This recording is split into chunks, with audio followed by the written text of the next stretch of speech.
Olá, tudo bem? Hoje então nós vamos dar continuidade ao nosso estudo do Catecismo do Papa Pio X. Hoje estamos no 8º mandamento da Lei de Deus, não levantar falso testemunho. Esse 8º mandamento tem a ver com a verdade, a correspondência entre aquilo que a gente fala e a realidade. Na Bíblia está escrito que Deus é verdade. Nele não há mentira, não há falsidade, não há engano. E todo aquele que segue Deus precisa ser também verdadeiro. E nós temos que imitá-lo como discípulos de Cristo. Nós vemos que antes, na eternidade, só existia Deus e a verdade. A mentira entrou no mundo a partir do primeiro mentiroso, que foi Lúcifer. Lúcifer mentiu, enganou, se rebelou contra a verdade. Primeiro, ele se revoltou contra a sua própria natureza. Não queria ser uma criatura, ele queria ser Deus. Depois, ele mentiu para Eva no paraíso, fazendo com que ela desobedecesse à ordem de Deus. E assim entrou a falsidade e a mentira no mundo e o engano. E nós, como os discípulos de Cristo, que se declarou a própria verdade, também precisamos ser verdadeiros como nosso Deus é verdadeiro. Então, o que seria então um falso testemunho? O que nos proíbe o 8º mandamento? Não levantar o falso testemunho. O 8º mandamento, não levantar falso testemunho, proíbe-nos atestar falsidade em juízo. Proíbe também a detração ou murmuração, a calúnia, a adulação, o juízo e a suspeita temerária, e toda espécie de mentiras. Então aqui São Pio X fez uma lista de todos os tipos de pecados que envolvem a mentira e a falsidade. Vamos ver na Sagrada Escritura, então, como se expressa as palavras de Deus a respeito da mentira ou do falso testemunho. Na carta aos Efésios, capítulo 4, versículo 25, vai dizer assim: Portanto, cada um de vocês deve abandonar a mentira e falar a verdade ao seu próximo, pois todos somos membros de um mesmo corpo. Também em Êxodo, capítulo 20, versículo 16, não darás falso testemunho contra o teu próximo. Provérbios, capítulo 19, versículo 5. A testemunha falsa não ficará sem castigo, e aquele que despeja mentiras não sairá livre.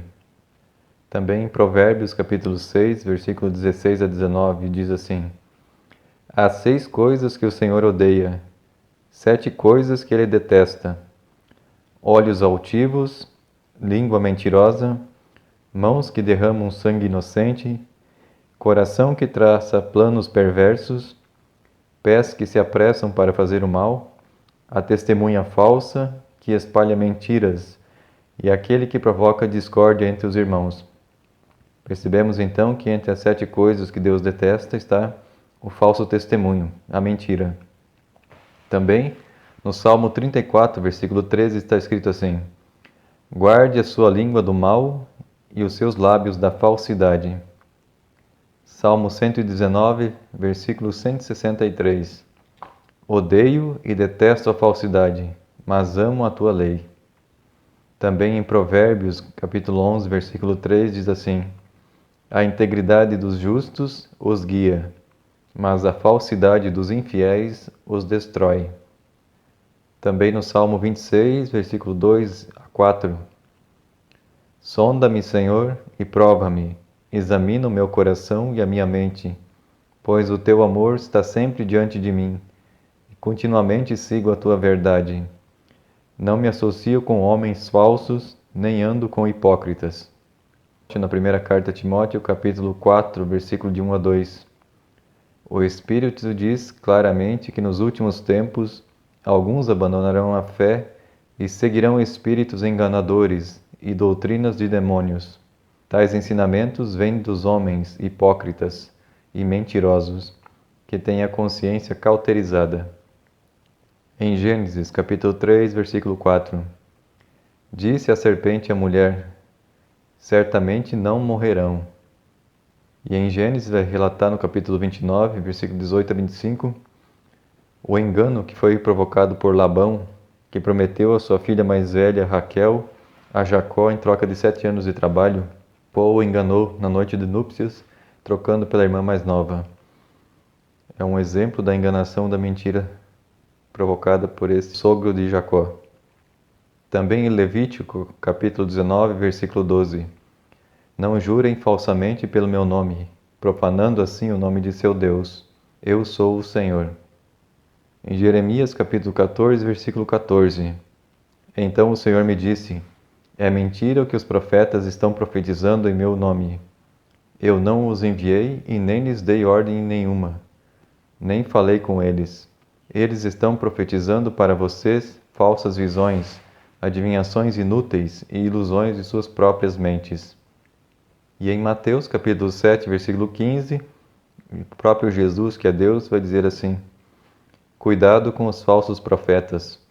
Eles vêm a vocês vestidos com peles de ovelhas, mas por dentro são lobos devoradores. Então, são alguns exemplos das Sagradas Escrituras, tanto do Antigo quanto do Novo Testamento, falando a respeito desse oitavo mandamento, que tem a ver com o falso testemunho, que está diretamente envolvido com a mentira. O falso testemunho é você expor diante de outra pessoa inverdades, mentiras a respeito de alguém que está ausente. Seria uma calúnia. Então, no ponto 451 do Catecismo de São Pio X está escrito assim: o que é a detração ou murmuração? A detração ou murmuração é um pecado que consiste em manifestar sem justo motivo os pecados ou defeitos alheios. Então, nós vemos aqui São Pio X esclarecendo o conceito de murmuração, que é expor os defeitos, os pecados de uma pessoa a outra pelas costas. Seria uma espécie de fofoca, né? Na Bíblia, nas Sagradas Escrituras, vamos ver alguns exemplos de murmuração. Salmo 101, versículo 5. Farei calar o que difama o próximo às ocultas. Não vou tolerar o homem de olhos arrogantes e de coração orgulhoso. E na carta a Tiago, capítulo 3, versículos 7 a 8, diz assim: toda espécie de animais, aves, répteis e criaturas do mar domam-se e têm sido domada pela espécie humana. A língua, porém, ninguém consegue domar. É um mal incontrolável, cheio de veneno mortífero. Também Tiago, no capítulo 4, versículo 11, diz assim: irmãos, não falem mal um dos outros. Quem fala contra o seu irmão ou julga o seu irmão, fala contra a lei e a julga. Quando você julga a lei, não a está cumprindo, mas está agindo como juiz. Também na primeira carta a Pedro, capítulo 2, versículo 1. Portanto, livrem-se de toda maldade e de todo engano, hipocrisia, inveja e toda espécie de maledicência. Em Números, capítulo 16, versículo 41. No dia seguinte, toda a comunidade de Israel começou a queixar-se contra Moisés e Arão, dizendo: vocês mataram o povo do Senhor. E Êxodo, capítulo 16, versículo 3. Disseram-lhes os israelitas: quem dera a mão do Senhor nos tivesse matado no Egito. Lá nos sentávamos ao redor das panelas de carne e comíamos pão à vontade. Mas vocês nos trouxeram a este deserto para fazer morrer de fome toda essa multidão. Então, nessas últimas duas passagens, tanto de Números como de Êxodo, nós vemos o povo de Israel se queixando, murmurando contra Deus e contra os seus profetas Moisés e Arão. Também na carta a Coríntios, na primeira carta, capítulo 10, versículo 10 a 11, vai dizer assim: e não se queixem, como alguns deles se queixaram e foram mortos pelo anjo destruidor. Essas coisas aconteceram a eles como exemplos e foram escritas como advertência para nós sobre quem tem chegado o fim dos tempos. Nessa passagem, então, o apóstolo Paulo está se referindo justamente aos israelitas no deserto, em que murmuraram contra Deus, se queixaram e por isso foram mortos. Também na carta aos Romanos, capítulo 9, versículo 20, vai dizer que: mas quem é você, ó homem, para questionar a Deus? Acaso aquilo que é formado pode dizer ao que o formou: por que me fizeste assim?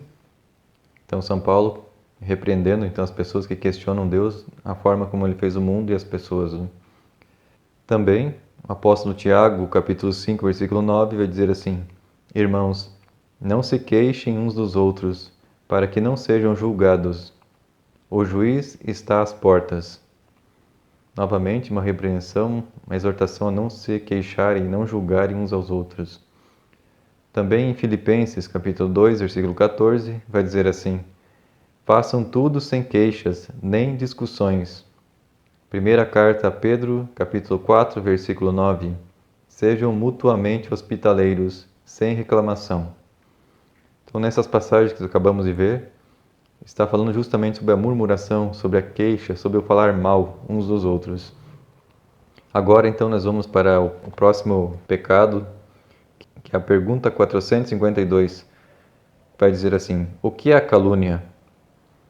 A calúnia é um pecado que consiste em atribuir maliciosamente ao próximo culpas e defeitos que não tem. Então, diferentemente da murmuração, que era expor um pecado ou um defeito de outra pessoa, a calúnia, ela é diretamente envolvida com a mentira, que é a difamação, uma mentira contada a respeito do próximo e espalhada como fofoca. Então, nas Sagradas Escrituras, nós vamos ver alguns exemplos de calúnias. Em Levítico, capítulo 19, versículo 16, diz assim: Não espalhem calúnias no meio do seu povo. Não se levantem contra a vida do seu próximo. Eu sou o Senhor. Então, Deus repreendendo a calúnia, proibindo. Também Tito, capítulo 3, versículo 2: Não caluniem ninguém. Sejam pacíficos, amáveis e mostrem sempre verdadeira mansidão para com todos os homens. Em Provérbios, capítulo 16, versículo 28: O homem perverso provoca dissensão, e o que espalha boatos afasta bons amigos. Em Mateus, capítulo 5, versículo 11, Jesus vai dizer assim: Bem-aventurados serão vocês quando, por minha causa, os insultarem, os perseguirem e levantarem todo tipo de calúnia contra vocês. Então, Jesus aqui falando que é uma bem-aventurança, é uma alegria ser caluniado, ser objeto de calúnia, mas não o causador da calúnia. Em Mateus capítulo 12, versículo 36, Jesus também vai dizer assim: Mas eu digo que, no dia do juízo, os homens haverão de dar contas de toda a palavra inútil que tiverem falado. Na segunda carta a Timóteo, capítulo 2, versículo 16, diz assim: Evite as conversas inúteis e profanas, pois os que se dão a isso prosseguem cada vez mais para a impiedade. E na carta a Tiago, capítulo 1, versículo 26, diz assim: Se alguém se considera religioso, mas não refreia sua língua, engana-se a si mesmo. Sua religião não tem valor algum. Então, em todas essas passagens que acabamos de ouvir, todas elas estão diretamente envolvidas com a calúnia, com os boatos, com as mentiras, com as conversas inúteis, com as palavras vãs, que têm como objeto principal o próximo ausente, no sentido de causar-lhe mal, de desonrar a sua honra, o seu nome. Vamos agora para o ponto 453. O que é a adulação? A adulação é um pecado que consiste em enganar uma pessoa, dizendo-lhe falsamente bem dela mesma ou de outra, com o fim de tirar algum proveito. Então aqui São Pio X está falando do pecado da adulação, que é a mesma bajulação, aquela pessoa que se usa de elogios para conseguir algum benefício próprio, extorquir algum benefício em seu proveito. Nas Sagradas Escrituras nós vemos também algumas passagens que falam da adulação. No Salmo 12, versículo 2 a 3, diz assim: Cada um mente ao seu próximo, seus lábios bajuladores falam com segundas intenções. Que o Senhor corte todos os lábios bajuladores e toda a língua arrogante. Em Judas, carta de Judas 1, 16. Essas pessoas vivem se queixando e são descontentes com a sua sorte. Seguem os seus próprios desejos impuros, são cheias de si e adulam os outros por interesse. Salmo 78, versículo 36 e 37. Todavia, lisonjeavam-no com a boca e com a língua lhe mentiam. porque o seu coração não era reto para com eles, nem foram fiéis na sua aliança. Em Romanos, capítulo 16, versículo 18, porque os tais não servem ao nosso Senhor Jesus Cristo, mas ao seu ventre, e com suaves palavras e lisonjas enganam os corações dos simples. Provérbios 29, versículo 5.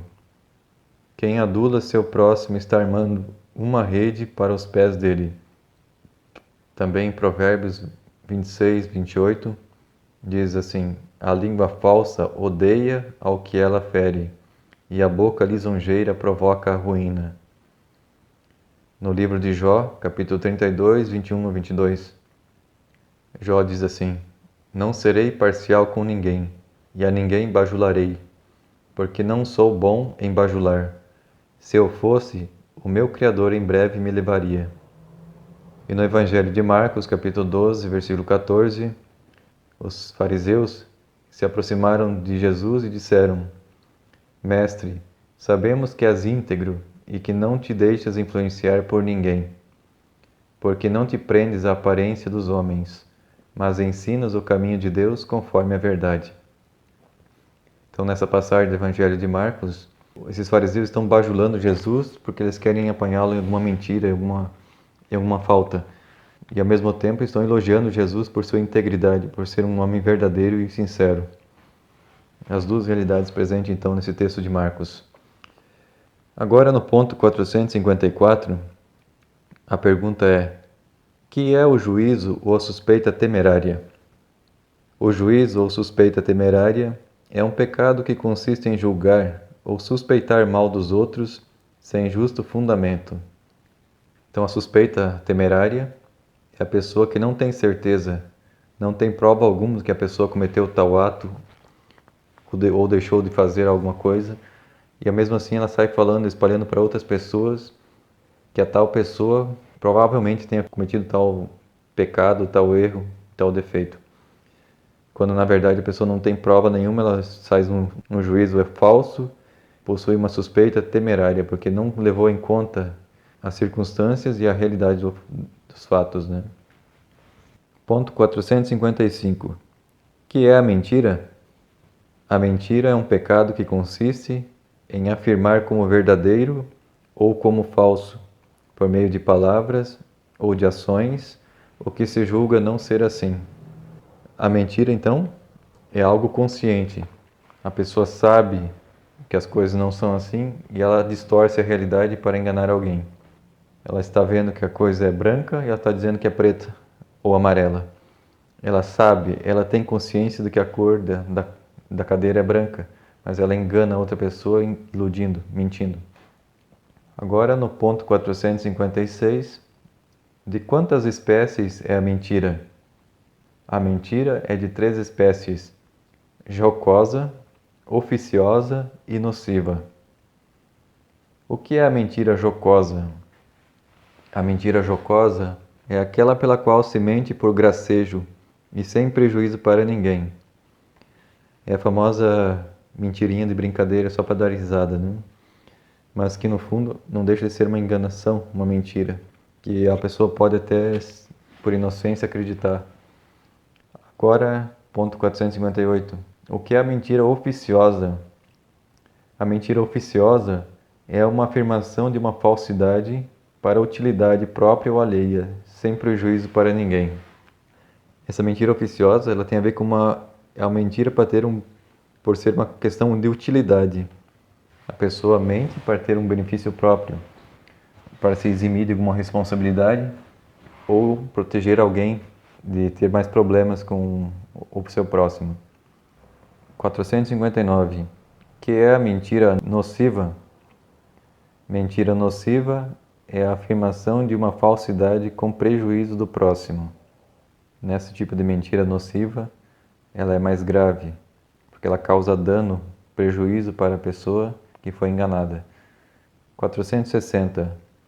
É lícito alguma vez mentir? São Pio X então vai dizer assim: nunca é lícito mentir, nem por brincadeira, por gracejo, nem por proveito próprio ou alheio, porque é coisa má por si mesma. Então a mentira não é algo que vem de Deus. Jesus mesmo no Evangelho vai chamar o diabo de pai da mentira, e enganador, mentiroso desde o princípio. E todo aquele que mente tem como pai o diabo. 461. Que pecado é a mentira? A mentira, quando é jocosa ou oficiosa, é pecado venial. Mas quando é nociva, é pecado mortal. Seu prejuízo que causa é grave. Então agora São Pio X dá uma regra de discernimento. Se o pecado é leve ou grave, a mentira contada. Então se for uma mentira de brincadeira, só para gracejo, é um pecado venial. Se for para proteger uma outra pessoa sem causar dano ao próximo, também é um pecado venial. Mas quando é uma mentira que causa prejuízo para a pessoa, que é algo grave, que causa um dano, um prejuízo, essa mentira, então, é um pecado grave, é um pecado mortal, precisa ser confessado. 462. É necessário dizer sempre tudo conforme se pensa? Não, nem sempre é necessário, especialmente quando quem pergunta não tem direito de saber o que pergunta. Então, São Pio X está dizendo que nós não temos a obrigação de falar todas as coisas para todas as pessoas. Todo mundo tem suas intimidades, suas verdades, seus segredos. Não é necessário que todo mundo fique sabendo dos pecados e defeitos dos outros que a gente sabe. 463. Quem pecou contra o oitavo mandamento, basta que se confesse? Quem pecou contra o oitavo mandamento, não basta que confesse o seu pecado, mas é também obrigado a retratar tudo o que disse, caluniando o próximo, ou a reparar do melhor modo que possa os danos que lhe causou. Então, São Pio X vai dizer aqui que, além do perdão da confissão diante do sacerdote, é necessário também procurar reparar esse pecado, essa calúnia, esse falso testemunho, essa difamação, esses boatos mal intencionados, esses juízos temerários que são espalhados pelo vento. Muitas vezes você não vai conseguir restaurar a boa fama da pessoa depois que a fofoca ou a calúnia se espalhou, não tem como ser restaurada e a pessoa acaba sendo queimada na sociedade por causa de uma mentira. São Francisco de Sales dá um exemplo de uma senhora que fez uma calúnia e foi se confessar com ele. São Francisco pediu para ela: amanhã você traga uma galinha. A mulher foi, no outro dia levou uma galinha para ele. Ele falou assim: agora despene essa galinha e jogue essas penas por toda a cidade. A mulher foi, espalhou, depois ela retornou com São Francisco de Sales. São Francisco falou para ela: agora você vai e recolhe todas as penas que você espalhou. E ela falou assim: não é impossível, não tem como pegar todas as penas de volta. E ele falou assim: isso significa as calúnias, as más intenções, aquilo que a gente fala mal do próximo, depois que saiu da nossa boca, não tem como mais restaurar, resgatar a boa fama da pessoa que foi espalhada. As calúnias, as difamações, os enganos estão na boca de todo mundo, é difícil restaurar a imagem, a boa fama da pessoa depois de uma fofoca. Então, na medida do possível, então, né, São Pio X vai pedir para que se retratem, tanto publicamente, pedindo perdão diretamente à pessoa que foi ofendida, foi caluniada, e também tentando resgatar a boa fama dessa pessoa na sociedade, com aquelas pessoas que foram espalhadas da fofoca. No ponto 464, diz assim: que nos ordena o oitavo mandamento? O oitavo mandamento ordena-nos que digamos oportunamente a verdade e que interpretemos em bom sentido tudo quanto pudermos as ações do nosso próximo. O resumo, então, de todo esse oitavo mandamento: ser sempre sincero e verdadeiro, não necessita necessariamente falar tudo que se sabe, mas falar tudo aquilo que é necessário e também, ao mesmo tempo, procurar não julgar o próximo, defeitos e pecados do próximo para as outras pessoas, caluniando, difamando, julgando falso testemunho, ou seja, procurar sempre ver com caridade as ações do próximo, mesmo seus defeitos e pecados, ter misericórdia. Então agora nós vamos entrar no 10º e último mandamento da Lei de Deus, e chegamos assim então ao final do nosso estudo dos 10 mandamentos, segundo São Pio X. O 10º mandamento da Lei de Deus vai falar assim: não cobiçar as coisas alheias. Então nós vamos ver aqui, antes de começar a falar das perguntas, eu vou nas Sagradas Escrituras algumas passagens que vão falar sobre a cobiça. Primeiramente, começando pelo próprio mandamento do Êxodo 20, capítulo 17. Diz assim: Não cobiçarás a casa do teu próximo, não cobiçarás a mulher do teu próximo, nem seus servos ou servas, nem seu boi ou jumento, nem coisa alguma que lhe pertença. Também, primeira carta a João, capítulo 2, versículo 15 a 17. Não amem o mundo, nem o que há nele.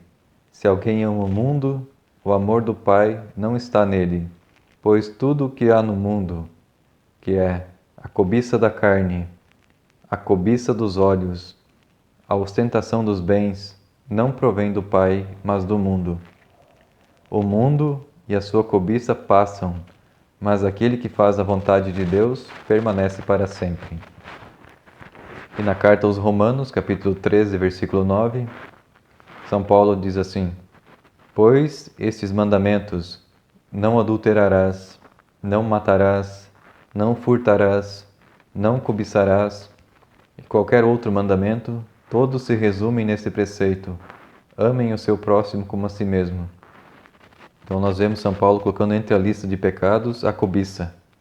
E todos eles são falta de caridade, falta de amor ao próximo, quando se deseja e cobiça algo que não te pertence, que está em posse de outra pessoa.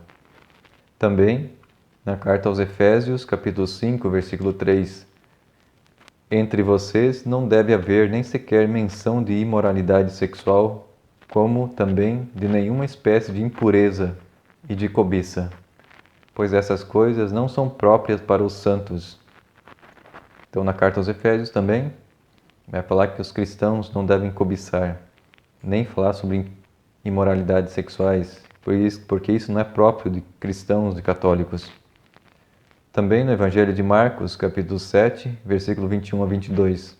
Então Jesus diz assim: Pois do interior do coração dos homens vêm os maus pensamentos, as imoralidades sexuais, os roubos, os homicídios, os adultérios, as cobiças, as maldades, o engano, a devassidão, a inveja, a calúnia, a arrogância e a insensatez. Então, no Evangelho de Marcos, Jesus vai elencar uma lista de pecados graves que partem do interior do coração do ser humano, entre eles a cobiça. E no livro de Jó, capítulo 31, versículo de 1 a 3, Jó diz assim: Fiz acordo com meus olhos de não olhar com cobiça para as moças, pois qual é a porção que o homem recebe de Deus lá em cima? Qual a sua herança do Todo-Poderoso que habita nas alturas? Não é ruína para os ímpios, desgraça para os que fazem mal? Então nós vemos Jó dando um exemplo de guardar os olhos da impureza, visando a eternidade, a salvação da alma. Também em Mateus capítulo 23, versículo 25 a 26, Jesus vai dizer assim: Ai de vocês, mestres da lei e fariseus hipócritas! Vocês limpam o exterior do copo e do prato, mas por dentro eles estão cheios de ganância e cobiça. Fariseu cego, limpe primeiro o interior do copo e do prato, para que o exterior também fique limpo. Então, aqui novamente nós vemos Jesus condenando a ganância e a cobiça presente nos fariseus. No Salmo 119, versículo 36, Inclina o meu coração para os teus estatutos e não para a ganância. E no Evangelho de Lucas, capítulo 12, versículo 15, Jesus diz assim: Cuidado, fiquem de sobreaviso contra todo tipo de ganância. A vida de um homem não consiste na quantidade de seus bens. Ou seja, Jesus pede que fiquem de sobreaviso, de vigilante, para que não deixar o seu coração se apegar a nada, e não ser ávido de bens materiais ou de prazeres. Também na carta aos Colossenses, capítulo 3, versículo 5, diz: Assim façam morrer tudo o que pertence à natureza terrena de vocês, a imoralidade sexual, impureza, paixão, desejos maus e ganância, que é idolatria. Então, aqui na carta aos Colossenses, São Paulo vai chamar a ganância e os maus desejos de idolatria. É um ídolo que se põe no lugar de Deus. Tira Deus do trono e põe uma criatura, que é a posse. aquilo que te agrada, que dá prazer, poder. Então vamos às perguntas agora de São Pio X sobre esse 10º mandamento de não cobiçar as coisas alheias. O que nos proíbe então o 10º mandamento, não cobiçar as coisas alheias? O 10º mandamento, não cobiçar as coisas alheias, proíbe o desejo de privar o próximo de seus bens, o desejo de adquirir por bens por meios injustos. Ou seja, é pecado querer as coisas que pertencem a outra pessoa, ou querer adquirir, desejar adquirir bens de forma desonesta, injusta. 466. Por que Deus proíbe o desejo dos bens alheios? Deus proíbe-nos o desejo dos bens alheios porque Ele quer que nós, até interiormente, sejamos justos e nos conservemos cada vez mais afastados das ações injustas. Ou seja, o objetivo desse mandamento de Deus é respeitar os limites da justiça, aquilo que pertence a cada um, e com seu livre-arbítrio a pessoa tem o direito de dispor dos seus bens, de se quiser doar todos eles aos pobres, pode, se ele quiser segurar para ele, ele pode. A vida do ser humano depois será decidida no juízo de acordo com aquilo que ele fez durante a vida. Então não é direito do Estado, direito de alguma entidade privar a pessoa da sua propriedade privada. É um direito que Deus garantiu para o ser humano de segurar ou de partilhar. Que nos ordena, no ponto 467, o 10º mandamento. O 10º mandamento ordena-nos que nos contentemos com o estado em que Deus nos colocou e que soframos com paciência a pobreza quando Deus nos queira nesse estado. Então, o remédio de São Pio X para que a pessoa não seja avarenta, cobiçosa, gananciosa, é ter um espírito humilde, coração pobre e humilde, e se contentar com aqueles dons e graças que Deus lhes concedeu, mesmo que seja com poucos bens, porque a vida não consiste na posse dos seus bens, como o próprio Jesus falou. Também no ponto 468, como pode o cristão estar contente na pobreza?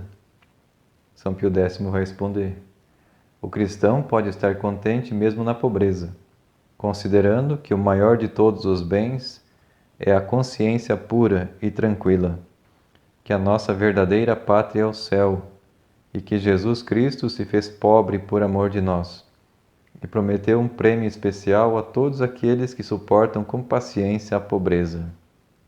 Então, São Pio X fez um bom resumo no final desse 10º mandamento, que é o nosso último mandamento que nós estamos estudando agora, e depois nós iniciaremos outra etapa do Catecismo de São Pio X. Então, esse resumo que ele fez sobre a pobreza, nós temos como exemplo o próprio Jesus e Nossa Senhora, que eram pobres, escolheram ser pobres também. Deus podia ter nascido num palácio e ter muitos bens, muitos funcionários. Ele escolheu um trabalho humilde de carpinteiro e morar num lugar pobre e humilde. E que a pobreza não é uma maldição, inclusive é uma das bem-aventuranças de Jesus. Bem-aventurados os pobres de espírito, aqueles que não são gananciosos, que não querem possuir todas as coisas.